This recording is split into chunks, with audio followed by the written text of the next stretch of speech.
Hi, my name is Tanja Zdolsek Draksler and I'm from Slovenia, Europe. Some of you already know me, some don't.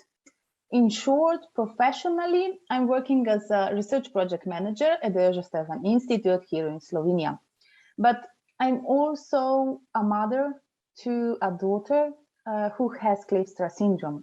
And that is why I'm also active in advocating Kleefstra syndrome and have been collaborating with IDEFINE and Kleefstra syndrome organizations from Europe. I'm mainly interested in data management, data science, and research in general. Today, I'm going to present first data analytics results for Kleefstra syndrome based on the GENIDA data.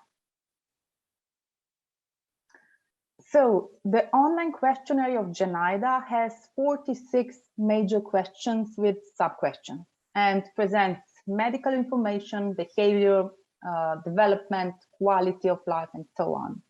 And it's also important to state here that the data is anonymized.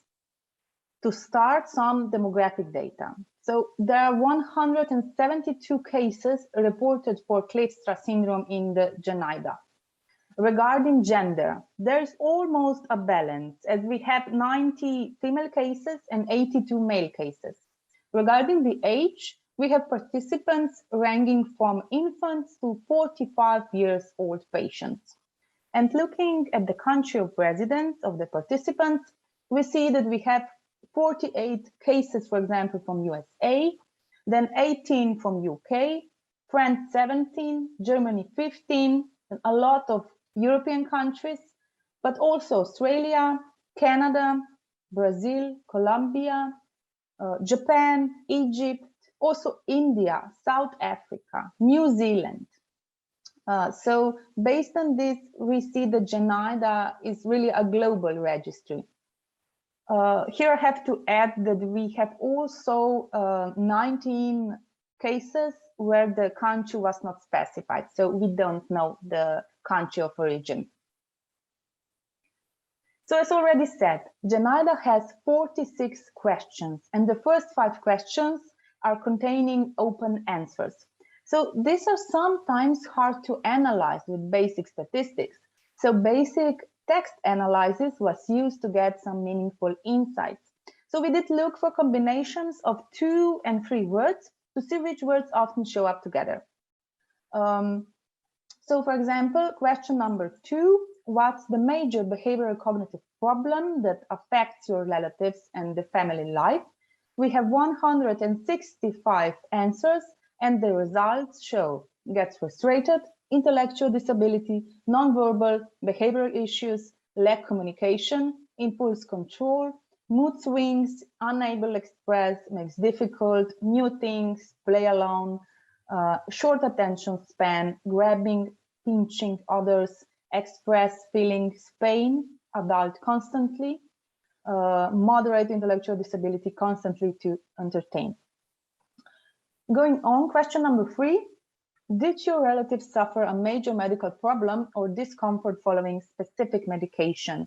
Here we have 164 answers, and the results are showing side effects, negative behaviors, vinklonopin, statin drugs, extreme agitation, catatonia, no, increased negative behaviors, issues, trazodone, agitation. So I have to add here that this is an overview of first results, but as I don't have a background in medicine, we still need to consult with a clinician, a medical doctor, regarding specific results. Moving on, question number 4. What are the major medical problems that occurred until now? We have 152 answers, and they are saying ear infections, hearing loss, sleep apnea, epilepsy, febrile, seizures, sparing, severe psychosis, hypotonia birth, low muscle tone birth, recurrent middle ear infections, moderate hearing loss, inconclusive hearing test, open heart surgery, problems air liquid, fibrillation severe birth, aspiration significant. And I'm also happy to report about question number 5, which is a little bit more positive. So please state your relative strengths. and we have 150 answers, and the results are this. Strong-willed, good memory, very curious, happy, following, laugh, play, great sense humor, happy, eager, things, loves music, singing, try new things, will to live, challenging task, encouragement, loves, learn, try, seems good, numbers, singer, dancer, wonderful, science, follows, routine, others, loves, eating, positive, extroverted, happy. Moving on, we have here the answers around weight of our children, and at the beginning we have the number of answers, and for example, first we can see in that there is a little bit decrease of answers. So for example, for the weight at birth we have 142 answers, but then for the weight at 6 months we have only 79 answers, and then also for 1 year 72, for 2 years only 64 answers, and so on. And for 10 years we then have only 26 answers.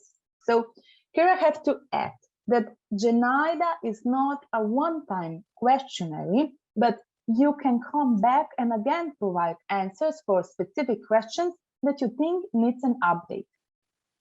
So if we here look at the mean value, we see that at birth, our children do have 3 kilos and 202 grams in average.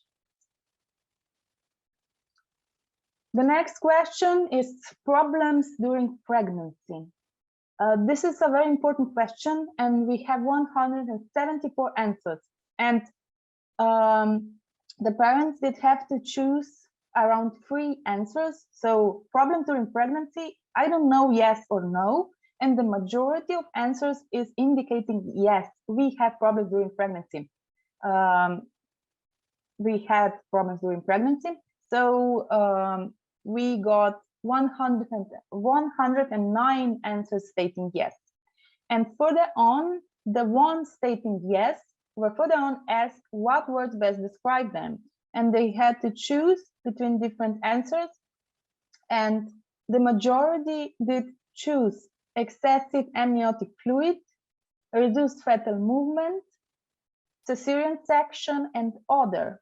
And the ones who choose other were then also asked to specify these problems, and we got these answers and results: irregular heartbeat, emergency cesarean, umbilical cord, premature rupture, rupture membranes, heartbeat prompt, emergency, stuck birth canal, wrapped around neck, reduced heart rate.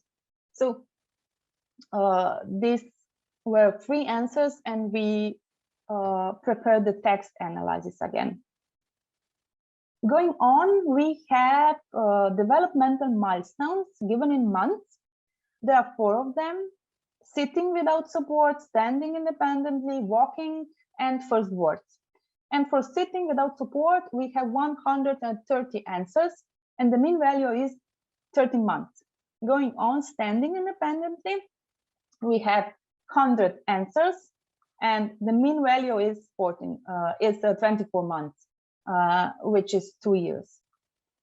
Regarding walking independently, we have 109 answers, and the mean value is 30 months.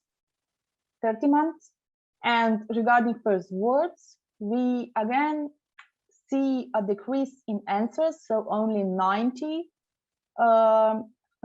answers, and the mean value is 27 months. So from my personal experience, I also had some difficulties remembering about the first words of my daughter. So sometimes it's easier to watch some more videos to remember, or check old health records where these milestones are sometimes also stated. Communication ability. The question was, does your relative communicate in any of the following ways?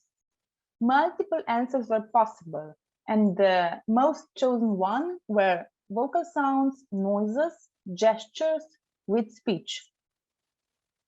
Regarding understanding, the question was, does your child understand what's being said?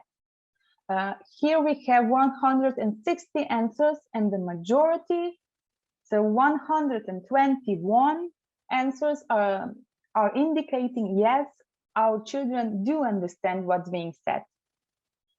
Further on, the question is your relative's speech likely to be understood by? And there are 4 possibilities: family, family and others who meet your child for the first time, neither the family nor others, and others who meet your child for the first time. And the majority of 153 answers did state yes, my kid's speech is likely to be understood by the family. So the family and others who meet your child for the first time, for this around 30 answers were positive. Regarding diagnosis of autism, so here we have 166 answers, and the majority, 97 answers, are indicating that our children in the majority don't have autism. Then behavioral problems. So here we have 156 answers, and the majority of answers indicating if our children do have behavioral problems. I don't know, no or yes are the answers. And the majority, 104 answers, are indicating yes, our children do have behavioral problems.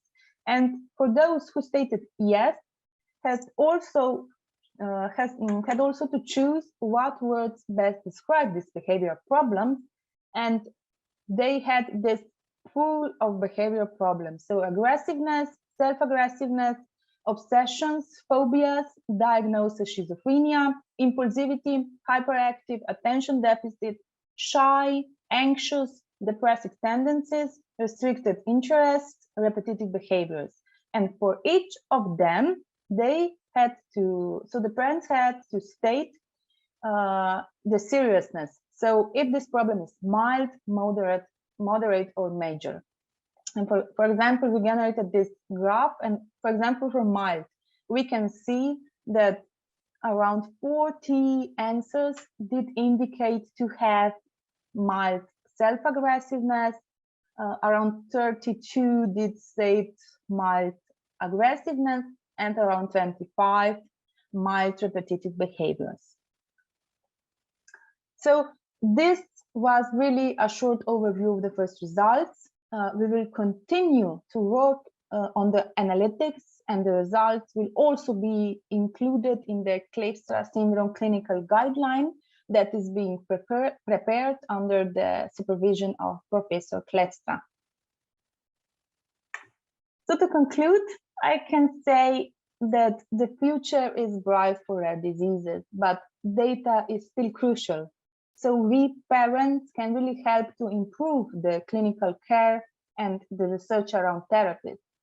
As in each of these fields, data is needed, and we can help with sharing information about our children. And this kind of data is called patient-reported data, and it's crucial in rare diseases. So I did state here all of the options for contributing this patient-reported data for the Kleefstra community, and we are using 3 of them. So besides GENIDA, we also have RareX, and then we have also All Stripes, which is handling electronic health records in USA, Canada, and UK. So thank you for listening. If you have any questions, new ideas about data, you can also email me. Thank you.